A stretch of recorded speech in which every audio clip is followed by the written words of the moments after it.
What's up, guys? It's John from Balcony DAO. This is another episode of Balcony and Shill, where I talk a little bit about my business, somebody else's, talk about DAOs, give them a chance to shill their product a bit, and take a deep dive and try to learn a little something over here. So we're over here in ETH Denver, and I'm with David, who is the founder of DLTX. It's a pretty interesting story. This guy bought a shell company in Norway and converted a public company into a crypto infrastructure company, which is kind of wild. So I'm looking forward to getting to know you a little bit better and learn your story a little bit more and see kind of like where our stories overlap. You're currently living in Puerto Rico, right? Yep, I am a Puerto Rican and we've got the company in Norway. In Norway? Yep. Why did you keep first of all, let's back up.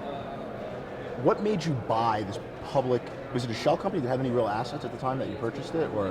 So what we did was effectively called a share exchange agreement, almost like a reverse merger, right? Where we took existing assets from my family office of my friend James Haft. We combined them and contributed them to the public company and took ownership in the shares. And we basically said, guys, the future is digital assets, right? Let's move from mining metals or commodities and bring it all into blockchain.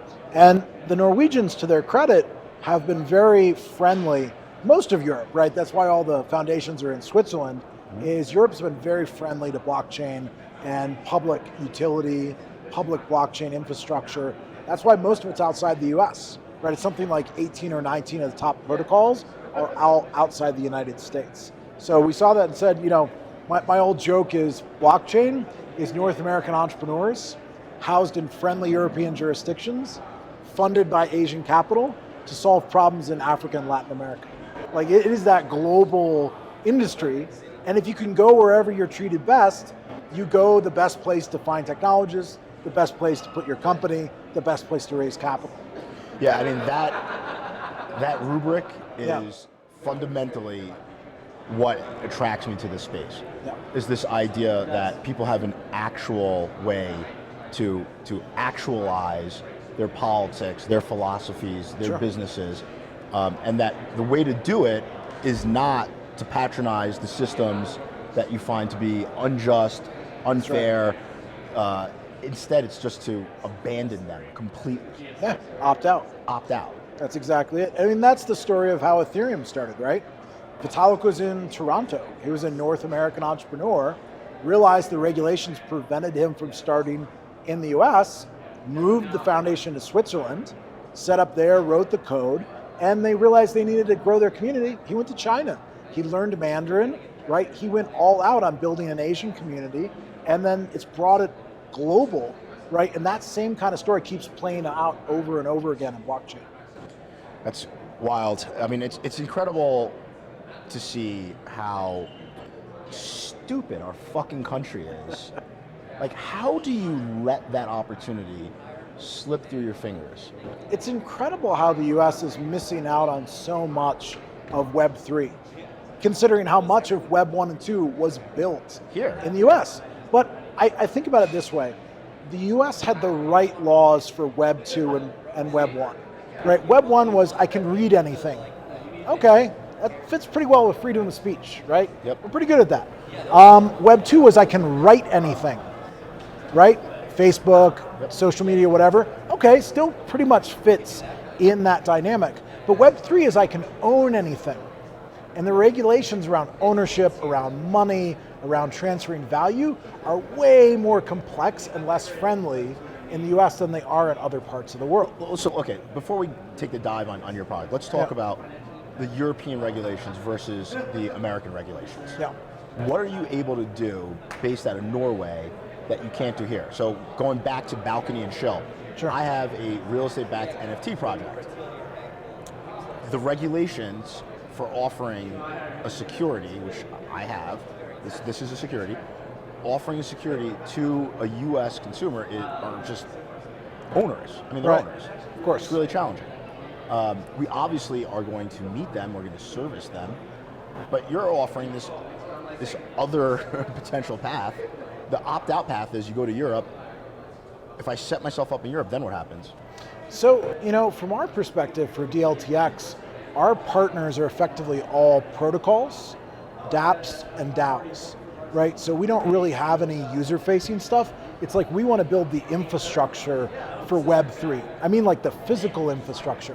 Whoever wins in Web3 and NFTs, I guarantee all of them are going to need compute, they're going to need bandwidth, they're going to need storage, and then they're going to need money, right? And that's how I think about the divisions of DLTX, is we're building those four fundamentals, and I like betting on the house, right? If you look at the success of Ethereum, more value is accrued in Ethereum than all of the applications built on top of it combined, right? So there's this idea that in blockchain protocols, that money is really moving to whatever platform provides the best neutral way for everybody to do what they want to do. So we have a Bitcoin division, right? Okay, well that's sort of the default for digital gold or store of value. Great, we want to be mining Bitcoin, at as low price as we possibly can. Or Filecoin, everybody needs data storage, right? So we build these big data centers and we bring online storage capacity, right? Everybody needs data storage, right? That's the play. I think we're still at this early stage where it's about building those fundamentals. And if we can do that right, and we can do that in friendly jurisdictions, those can be neutral systems that everybody uses no matter what country they live in. Okay, but you're doing it in this friendly jurisdiction. What are you able to do there that you couldn't do if you were in the United States? I'd say the big advantage is it's really interacting with the protocols in a way where we're not a US person, right? We're a Norwegian public company. And so let's say you wanted to invest in an early protocol. They might not take US investors. A lot of them straight up say, no, we don't take any US investors. Some of them take accredited US investors. Telegram did that. They still got slapped down by the regulators for taking accredited US investors. So at this point, most people just skip the US, they skip China and say, we're going to serve everybody else, right? It's a big world. We can just go serve everybody else. And so I don't want to lose out on those critical stages of capital formation from the first $10 million valuation to the first $10 billion valuation. I mean, that's what the US has done with these regulations is yes, okay, they remove some of the risk, but now retail people can't get access until a project is billions of dollars in size. They missed out on all that early capital formation when it was at the seed stage or the Series A or any of that. Right? People come back to the US just after the project's worth billions of dollars and they can afford those onerous regulations. This is depressing. It's just so miserable to listen to our country. The folly is so grand. The scale of it is immense. Yeah. So unfortunate. Well, you're welcome to come to Puerto Rico, my friend. They have developed very friendly policies too. Yeah. And they are welcoming the community down. Every single friend I had that used to live in New York, that was in crypto, every single one of them now lives in Puerto Rico. All of my friends are to in a Puerto person. Rico. Yeah. All of them. Yeah. It's crazy how fast it's moving. So go where you're treated best, right? That's what everybody should do. I may just. So let's talk about your business for a second, David. So extremely capital intensive business, I would imagine. Sure. Okay. So my view is people like you who go into extremely capital intensive business, obviously one, are hugely convicted. Yeah. You don't spend that kind of money to get into a business like this. Sure. But two, have a very specific vision of where they see this going. So right. let's start at the beginning. What gave you the conviction to invest? Can you say how much money you invested to get this business going? Millions and millions of dollars. Right, yeah. So a considerable sum. A considerable portion of your net worth? Yeah. Okay. Most of it. So is this the largest bet you've ever made in your life? Yeah. Okay.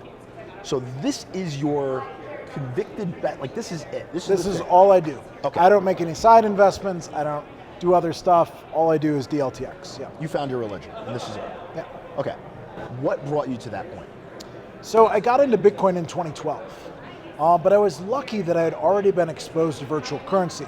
Do you remember Second Life? Yeah, of course. In 2006, 2007? Yeah. That was the first place you could buy the different clothing. With the Linden dollar, yep. A virtual currency before Bitcoin existed. Mm-hmm. What most people forget is how Linden Labs died. I don't even know how. I don't think I ever knew how Linden Labs. Right, because they were on this incredible trajectory. They were growing. They had 5-10 million users. The economy was like bubbling up with like millions of dollars of people buying this virtual property.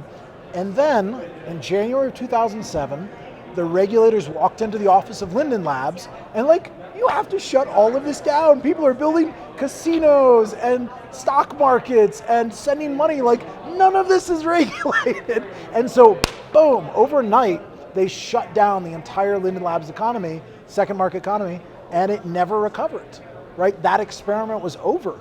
And so when I saw Bitcoin in 2012, I was like, oh, I know what people are going to do with this. And now it's not run by a company. It's a neutral open source protocol. And that was the key. That was the genius of Satoshi, was he separated the application layer from the protocol layer. So anybody could send Bitcoins. Protocol didn't care who you were, where you lived, what color your skin was, but Coinbase could still do regulation at the application layer for US citizens. Because the problem at Linden Labs, there's no way they're going to comply with the entire world's regulations on one protocol. It was just impossible. Right. Yep. So, okay. So I went all in on Bitcoin in wait. 2012. Okay, so this is what I really want to circle like with a little bit more specificity. So you see this light bulb goes off, right? That's the thing that connected it for you. Sure. What does going all in on Bitcoin mean? Like you take like your kids like college tuition fund and you decide to buy some Bitcoin, or like what happens? I was a young broke entrepreneur in my 20s, so right. I wish I had had more money to turn into Bitcoin. Right. But you know, I turned what cash I had into Bitcoin, and luckily I married a free market economics woman. So when I converted all of our money to Bitcoin, she told me, you realize you forgot to convert our retirement savings into Bitcoin. And I was like, oh my God, you're right. Because she's like, yeah, why would we hold dollars? They're inflationary, they only lose value. And I was like, God, I love you so much. Like, I've heard other spouses have had different reactions. What did you guys do for Valentine's Day? Oh man, yeah. Well, on our first date, we fell in love talking about the evils of fractional reserve banking. So we were well situated for crypto a few years later. So okay, I could see what dinner is like in your house. It's got to be fun. It's fair to say we're the nerdiest people in our respective friend groups. I like it. Yeah. I like it. Okay, so you and your like nerd plus wife take all of your assets and you just buy Bitcoin. Buy a bunch of Bitcoin. What was this? 2012. 2012. So you bought it at like $3. 14, 15, 14, 20. 15 bucks. Okay. It took like 4 months. It wasn't easy to buy back then. Yeah. We're talking like Mt. Gox, BitInstant. You would go to Walmart, there was a red MoneyGram phone, and you could send $500 a day to some place in Japan and maybe got something back. Yeah. Like the jankiness of like the ecosystem at that point was pretty limiting, but we managed to get some Bitcoins, and we were lucky enough that I was just technically savvy enough to run my own node, so I wasn't keeping my Bitcoins on Gox, and I wasn't keeping my Bitcoins in somebody else's wallet. You got pretty lucky. I was pretty lucky. You didn't get doxxed. I didn't get doxxed. You married a woman who didn't freak out that you converted your entire net worth into funny money. Yeah. The market went the right way. I mean, you got super lucky. However, you also had, I think, great foresight. I think the way you put that together is quite clever. So okay, so you throw all your money into here, you run your node, now you're making money. Fast forward to family office. How do you go from not having much money to a family office?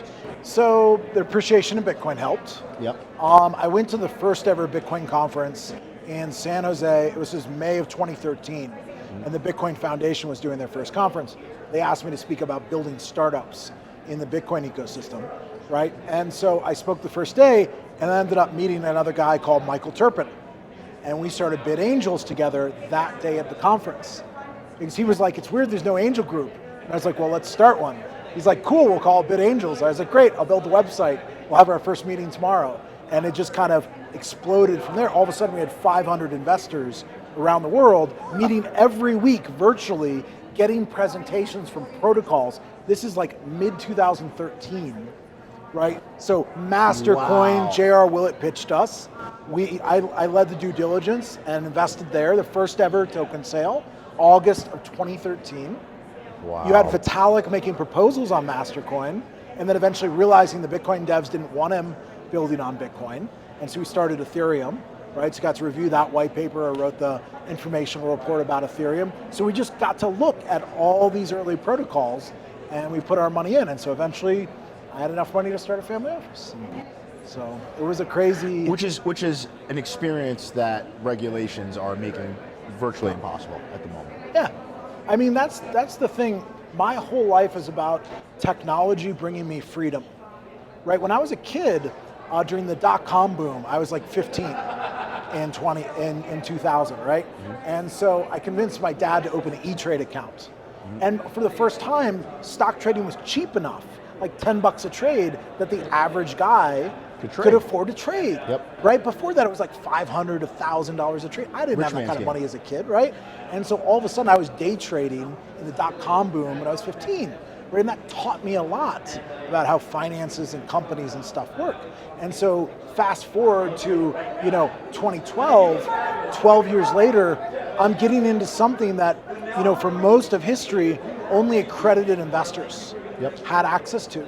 But all of a sudden, Bitcoin was retail-led. It was hobbyists and nerds like me, economics guys, and people that just wanted to try this experiment out.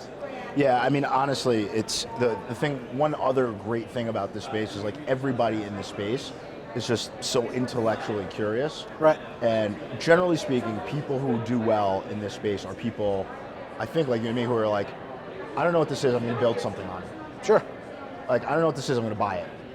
It's right. It's like literally, it's like, what is this stupid shit? This doesn't make any sense. I'm going to buy five. Buy it right now. And that's a key insight, right? I was willing to put up with the friction of the early Bitcoin community, and I saw that as my advantage. I was like, oh, we're still early, because I thought it was late in 2012.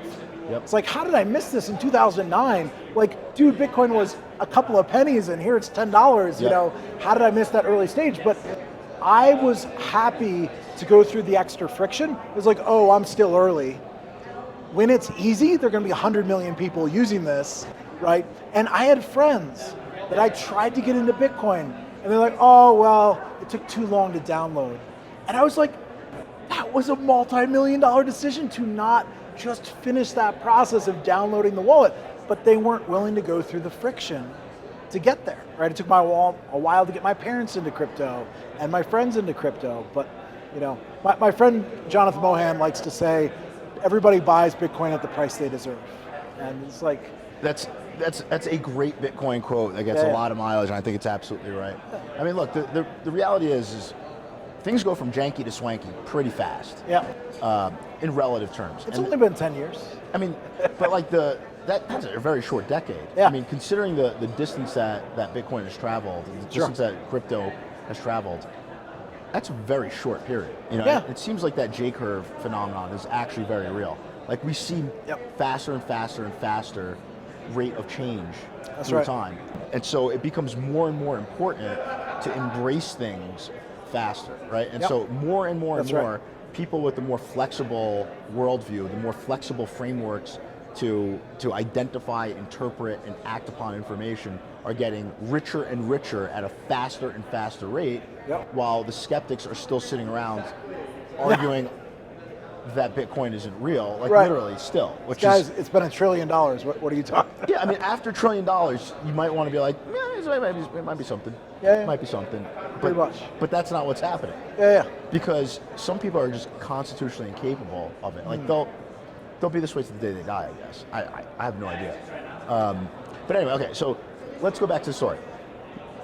You go all the way in, you go from the red phone to the market comes back, and now we've got Bitcoin is making money, you've got a node you're operating, you're making cash, you're married to a crypto sympathetic wife, which is a good career decision in and of itself.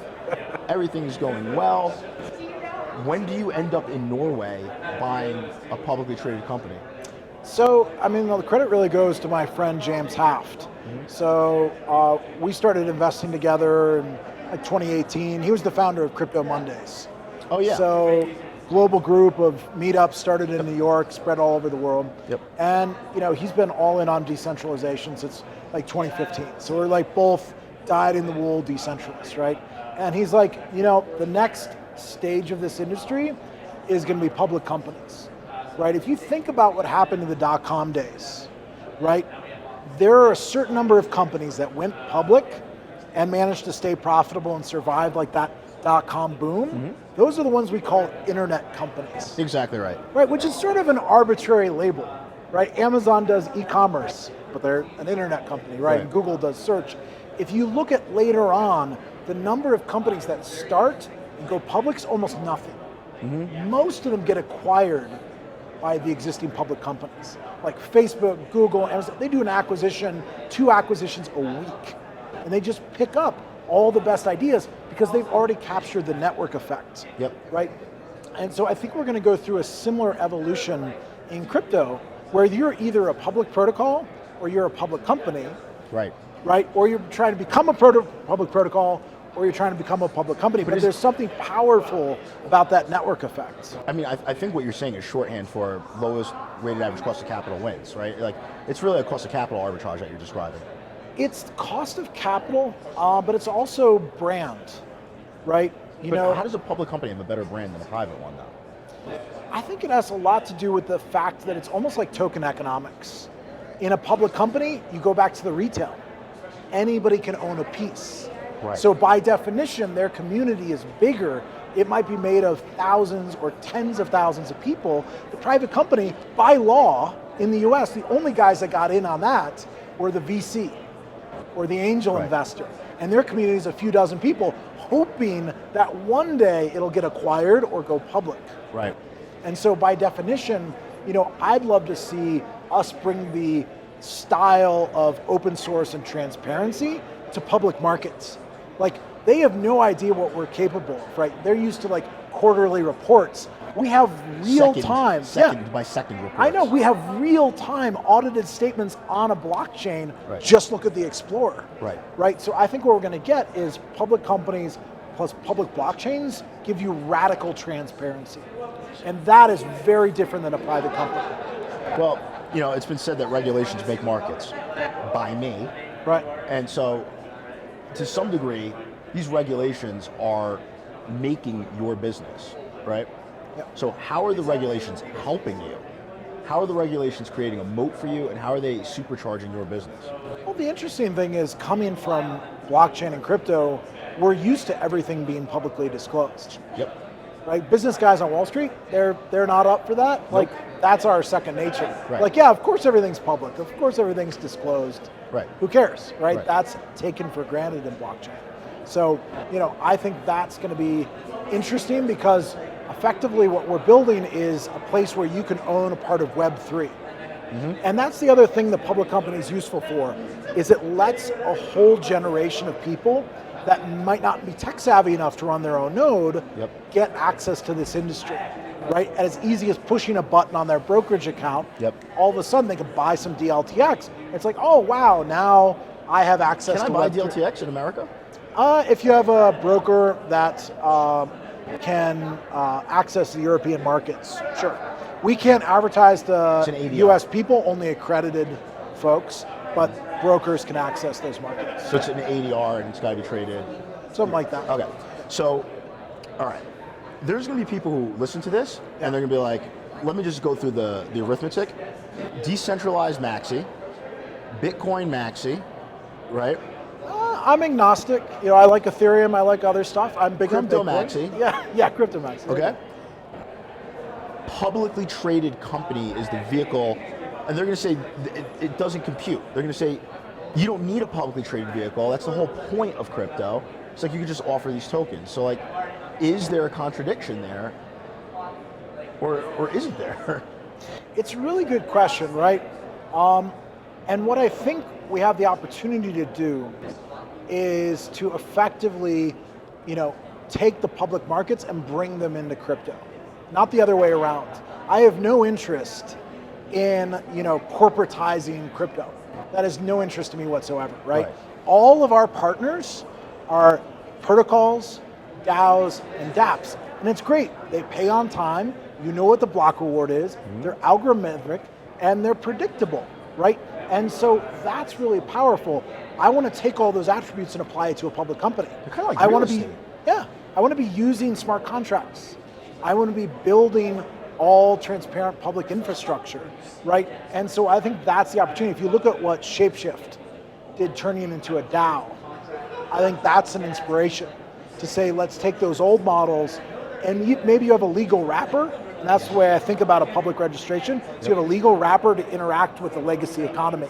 Right. Because we still need to convert 99% of the world's wealth. We're only 1% of the way there. Like $2 trillion in, You're like Netflix. We need a way to suck all that money out of the legacy economy into freedom tech. That's what we're doing. You're like Netflix when they were simultaneously streaming and offering you the CD in the mail. Right. Like you're giving legacy capital the DVD in the mail. That's right. While you're offering the streaming service to people who don't even have a DVD player. That is a beautiful analogy. Thank you. Okay, so now let's talk about who these customers are, because the way that you described it, your business sounds a lot like a real estate business. It's capital intensive, you're front loaded, it's real assets that you have that service clients that provide a very predictable cash flow that is basically on time. Like you could set your watch to it almost. You know what's coming in. Right. It almost sounds like real estate to me in structure, except the returns are a little bit better than 20% IRR. Yeah, they're a little bit better. When you can mine Bitcoin for, say, under $5,000, that's a pretty good profit margin. And same with our Filecoin, we mine it significantly below market cap. But let me really blow your mind. Okay. To raise that capital, normally, and this is something a private company have to do, is they would issue more stock. Do a Series A, Series B, or C, or C. We're not doing that. We're spinning up SPVs. And you have like a family office or another investor come in and fund a particular mine. Here's a Bitcoin expansion, here's a Filecoin expansion.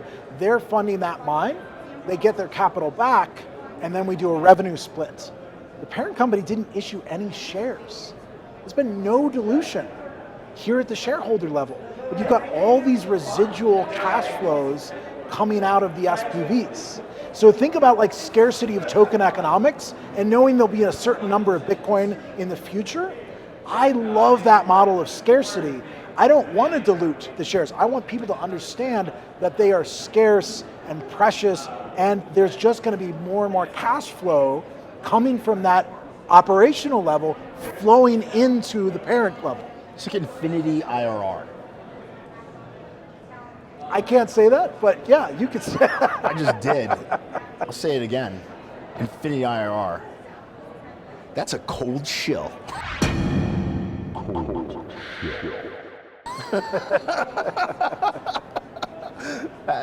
That's a heavy shill, dude. You got me. You got me a little shook over here. Yeah. How much can you expand? I mean, so okay, let's go back to actual operations. So I don't know if we made this clear yet, but you capitalize these mining activities, which are on average what, like $1.5 million, $2 million, $3 million per location, which are SPVs in their own right, which are individually capitalized by outside investors, partners, family offices, private equity funds, high net worths, whatever. Then you take your revenue share after you return their capital in full, which it sounds to me like you do in like 6 months. It takes a little longer than that. Okay. Yeah. How long does it take to return capital? So usually under 18 months, and we're deploying, let's say Filecoin last year. We did a $6 million SPV, then we did a $7 million SPV, and then we did a $3 million SPV, so we just keep building out.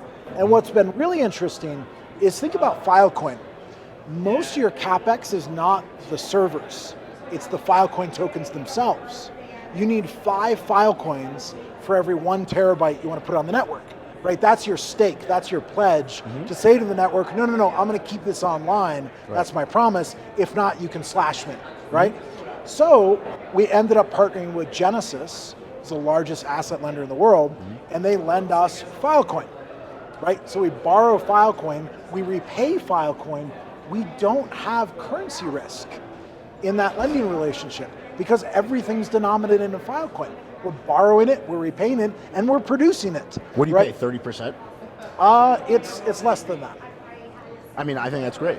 Yeah. Because they could stake and get something similar to that, so obviously there's a benefit to them in this relationship with you. Sure. Well, they've got a direct relationship with a miner that's producing those returns, And they can in turn, use that interest. I would argue that you're much more stable of an investment than a liquidity pool, frankly, that's throwing off comparable or better yields. Well, and they looked at a lot of partners and Hold on a second, do you pledge your assets as well?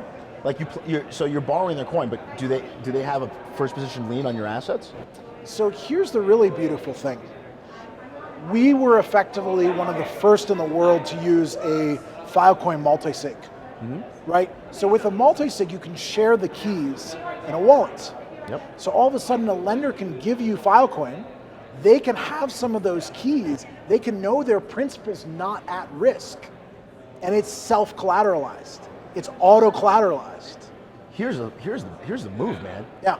This changes factoring. This is like a new way to factor. Yeah. This takes a huge amount of the risk premium out of factoring with what you're describing, Yeah. which is kind of amazing. Yeah. I mean, like, you understand, like, what you just described to me is like merchant banking at like TradFi rates. Yeah. That's the other superpower of a public company. It was like, oh, we believe contracts are a thing. We can sign a contract with you and they're comfortable lending to us at a rate that they would never lend to some random person off the street. And they require a fraction of the collateral because we're a known actor. Like, I've been in the industry for 10 years. Like, I'm not, hard to due diligence, right? I think that's another really interesting sort of like fork in this conversation, which is like the benefit of the legacy legal system in terms of how it makes capital formation more efficient because of how it operates versus code is law. Right, well actually I think we're at that transitionary period where the code isn't ready to cover all edge cases. Right. And so you can use the contract to cover the edge cases even if there's not a pure technical solution for all those edge cases. That's the framework for understanding all liminal spaces that people just don't understand. It's not binary. No. Right? But like everything, it's a spectrum. It's always a spectrum, but everything's always presented like, well, either code is law or you have to, set the jurisdiction in the contract and show up in court and plead your case in front of the judge. Right. It's like, well, actually, no, that's not quite right. Like, that's not how consensus works. That's not how we determine, your ownership of this building, for example, isn't based on a singular truth. It's on the preponderance of truth that's created by triangulating, your deed. It's a chain of ownership. Exactly. So there's these multiple tools that are used. The value of this property is triangulated using, replacement cost, free market value, and income approach. Like, not one of them is entirely right in its own right. With that said, I think there's a value in having sort of a North Star of we're striving towards decentralization. So you may have heard everything that can be decentralized will be decentralized. Of course. That's Johnston's law. Yep. I put that out in 2014 on stage with Vitalik at Coin Summit in San Francisco. And then people started tweeting it out. That's amazing. Now I know where it came from. Now I know the etymology of it. Yeah. Now you know the etymology. And it was similar with the idea of decentralized applications. So I wrote the white paper, The General Theory of Decentralized Applications, in December of 13. Like, Charles was writing about DAOs and I was writing about dApps, right? And we each had a different flavor on it, but the core concept was like, look guys, if these words are gonna mean anything, you gotta have four things. You gotta have a peer-to-peer network, you gotta have a blockchain backend, it's gotta be open source, and you gotta have a token, right? That's what I'm defining as a dApp. Right? And Ethereum picked up that language and sort of ran with it, and it really sort of caught on. But it's been nice that we've kept to those ethics as a community. Like, no, it's got to be permissionless, open to everybody. That's the peer-to-peer. It's got to be persistent and open and transparent. That's the blockchain backend. It's got to be open source. We can't look at the code. What are we doing? We're going back to patents and crap like that. And it's got to have a token. That was the most controversial one at the time. People are like, no, there only can be Bitcoin. It's like, I don't see that anywhere else in tech, right? You have different network effects for different use cases. And I was like, we're going to use tokens to bootstrap these networks, to reward the participants, to do governance and do all this other stuff. So I got a lot of flack for that one, but 3 or 4 years later when Ethereum took off, I was kind of validated. You were definitely validated. You were absolutely right. So I guess the next question is, you were right almost a decade ago. Yeah. What do you see now? What's your controversial vision of the future now? Well, I think people still underestimate how far this revolution's going to go. Like, we're going to see the replacement of the telcos.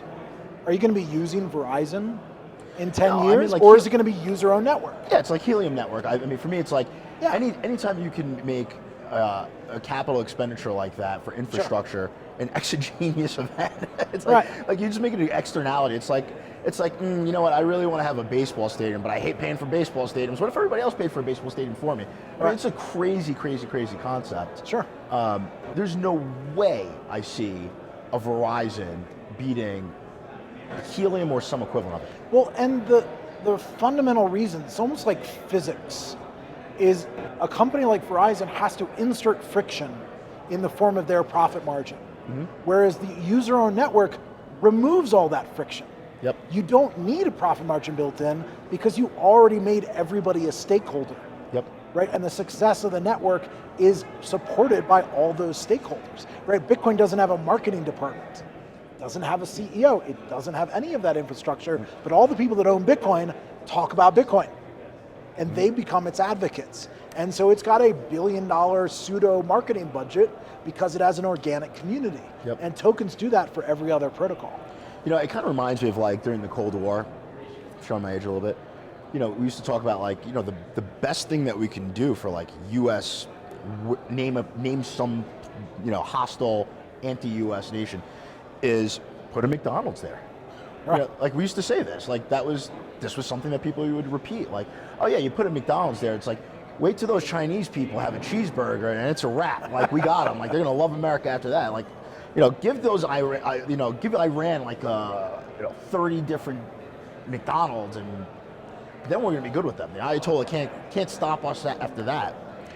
You know, for me, if we kind of expand that idea, which is not totally stupid, it's stupid. It's just not totally stupid. Right. But if we expand that idea, the best thing that we could really do for commerce is to put the power of commerce in every individual's hand in this way, right? Sure. It's like the way that expands relationships, and I mean this in not just the economic sense, but so much of the friction that we have in society, I think, is mitigated in some part, if not a large part, in some part, by people having the ability to trade with each other. That's right. And in some ways being required to trade with each other. Because when you start moving into a peer-to-peer, you don't have the luxury of saying, I don't want to deal with these people. Right. I don't want to deal with this company. It just doesn't work that way in these peer-to-peer networks. Yep. It's a form of freedom that we haven't seen in a long time. Right? And it's really refreshing because it removes toxic politics around everybody having to vote on everything. And then it's like, no, you're a free person. I'm a free person. If I like this system, I'll opt into it. If I don't, I'll opt out of it. Yep. Done. So do you think that we're at like this cleaving point where we're just going to start building all new systems that are built on cryptographs? That's what I spend my entire life doing. Right. Yeah. How long do you think, or how far away do you think that goal or that milestone is where we become a substantially remonetized society where people have the power and the luxury to opt out of all the things that they find reprehensible? 12 years. A dozen years. 12 years, and specifically because we're at that 1% threshold. Like if you look at an exponential function where it's doubling, it takes you 50% of the time to get to 1%. It takes you the other 50% of the time to get to 100%, right? And that's what we've seen with crypto. Right, when I got in 2012, there were like a couple 100,000 people. Now there's a couple 100 million people using crypto. It's not that many more doublings to get to 1 billion, 2 billion, 4 billion, 6 billion people, basically everybody with a smartphone, right, using crypto and all these other services. So I don't think it's that far away. That's what we're talking about, like converting most of the world economy to Web3 user-owned networks, right? That's coming fast. So how does that look? I mean, like, do you see like the euro get swapped out for Bitcoin or Ethereum or?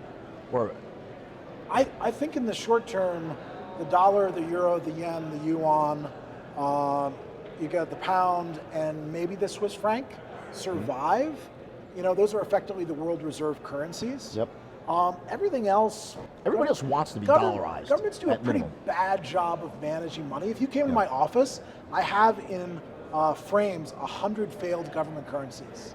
and most of them for the last 30 years, right? It's just not in the country you live in, right? So you take it for granted that governments are stable. Like 10% annual inflation is the average globally, which means 5 years you lost half of all your purchasing power. That's reality for most people in the world today. Those are the places where it's going to switch the fastest, right? And the other ones will either be pressured into reforming their currencies to be more transparent or predictable to compete, or they're going to continue losing market share to more honest and open systems. And that's the inevitable conclusion. So what's like the second order effect of these quasi-failed nation states switching over to Bitcoin or Ethereum or even their own currency in the short term? Like, great, like those citizens get a more stable currency, presumably, or at least they get one that's less susceptible to the political folly that they've suffered their entire existence. Yep. But what's the second order effect of that? How does that impact you and me? Let's think about infrastructure.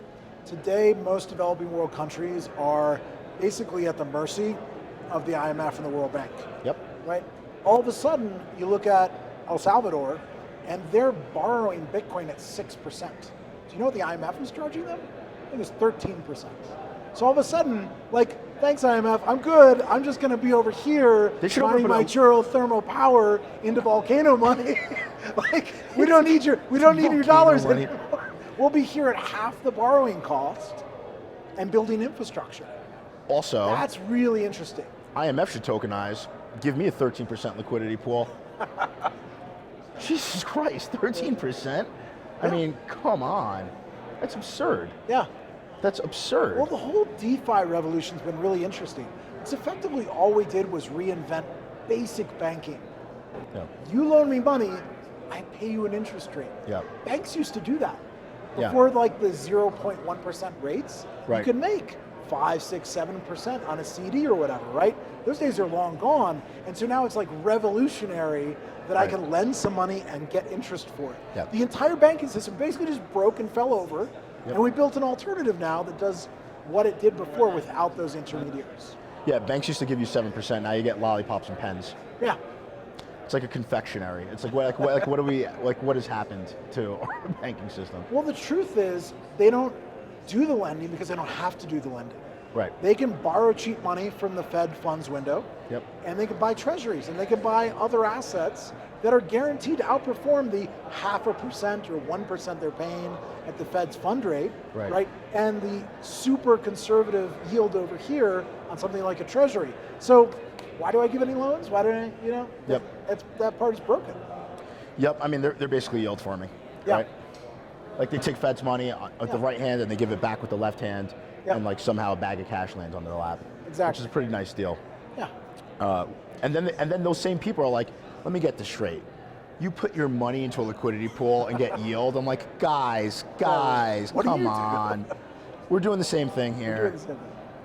Ridiculous. Okay, so all of this infrastructure gets built for all of these failed nation states. Does that mean that you become like David of Sierra Leone and Senegal and is your next big push putting miners in Africa and in South Asia? Where do you go with your business? Well, that's been an interesting thing, right? The mainstream is pretty far behind like the reality in mining today. Okay. Most of it's renewable because renewables are the cheapest. Why would you use an expensive power source? Like it's wind, solar, hydro, and nuclear, right, are all like 2 cents a kilowatt, right? Why would you pay for expensive fossil fuels? So, I pay like 24 cents a kilowatt in Spain. Yeah. So what's happening is miners are subsidizing the switch to cheap renewable energy, and it can access stranded energy because Bitcoin doesn't need to be next to a population center. It could be out in the middle of nowhere and it still just needs an internet connection, and all of a sudden you can build infrastructure out there. So West Texas is a great example. Texas has the most wind power of any US state, like 5 times as much as California, right? And it's all in West Texas or the North Panhandle, and it's like in the middle of nowhere, far from Houston and Dallas and Austin, right? And so the miners are starting to build facilities right next to the wind production so that the wind guys can build more and afford the transmission and afford to bootstrap more renewables and send that back to the grid. But they need a solid purchaser of that power, and the Bitcoin companies need cheap electricity. It's a beautiful marriage. Do you know who's working on that? A lot of people. The cat attorney. He's here. He's here at ETH Denver. I met him this morning. You know who the cat attorney is? No? Do you remember during the pandemic, this guy became like the meme of the pandemic? He was on like some municipal call and he had a cat filter on his Zoom for some reason, and he's like, I'm not a cat. Yeah. You know, I assure you, I am real. I'm not a cat.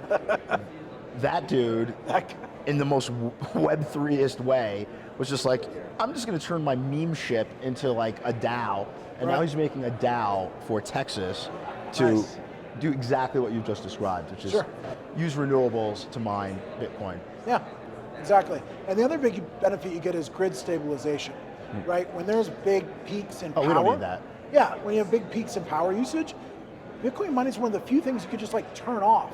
Yeah. Instantly. You can't turn off a hospital or a factory or somebody's home. Right. But you can turn off the machines because the proof of work is only 10-minute segments. Yep. You're not losing anything. You can't turn off a data center. Right. People need that data, but you can turn off proof of work. Yep. Right. So Texas especially has a friendly program with ERCOT, their power system, that rewards people that give capacity back to the network, back to the grid when there's those peaks.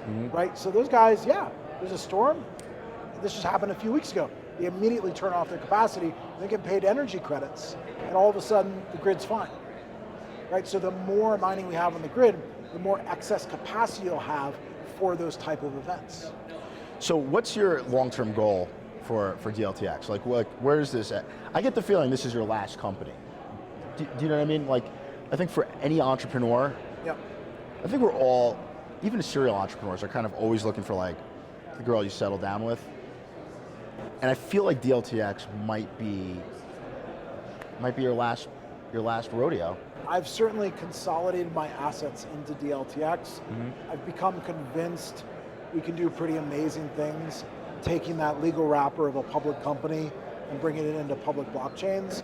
I mean, it gives me a vehicle to build blockchain stuff at scale. And a lot of what I've been doing is just going to the OGs that I know and pulling in the smartest people in the industry.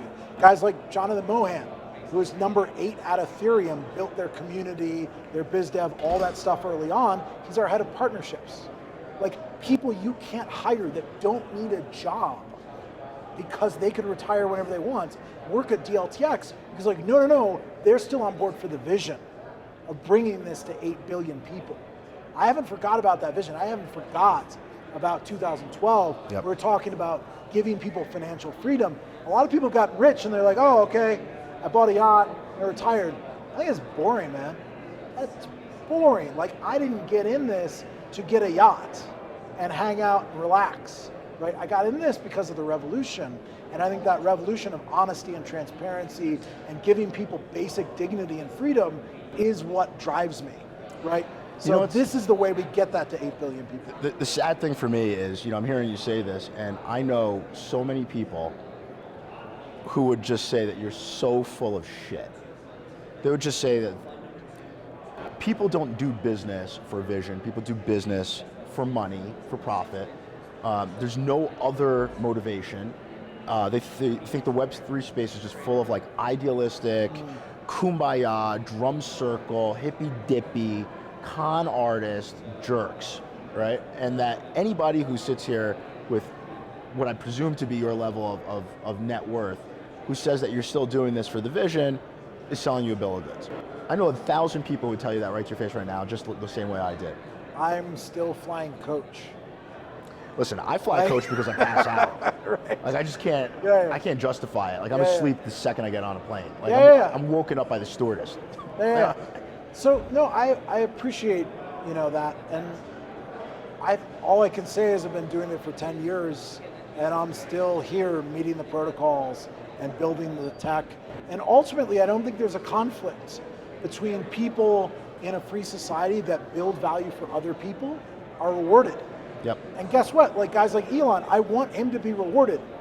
He's built reusable rockets. He's built smart self-driving cars that are electric based. Like, I want that guy to have as much resources as humanly possible, right? Because he's out there building incredible things. And so I don't think there's a fundamental conflict between, oh, you're in for the money? Absolutely. It's nice to have wealth. But wealth is just a tool. The question is like, what do you do with it, right? And my view on wealth is, wealth doesn't change people, it just amplifies whatever they're already into.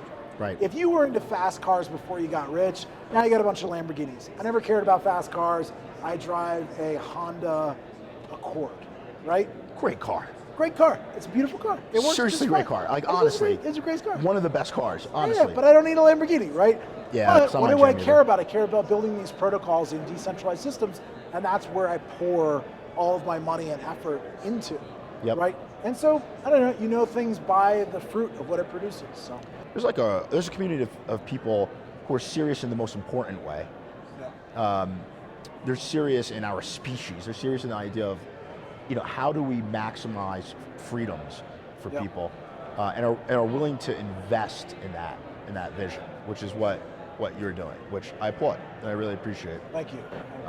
So as is the sort of nature of the show, when we're done speaking, we let our guests just shill their way out. So go ahead, man, shill us out. Guys, I hope you research and learn about DLTX. I think what we're doing to bring freedom to people is fundamentally important, and it's something I'm going to keep pouring my time and energy into.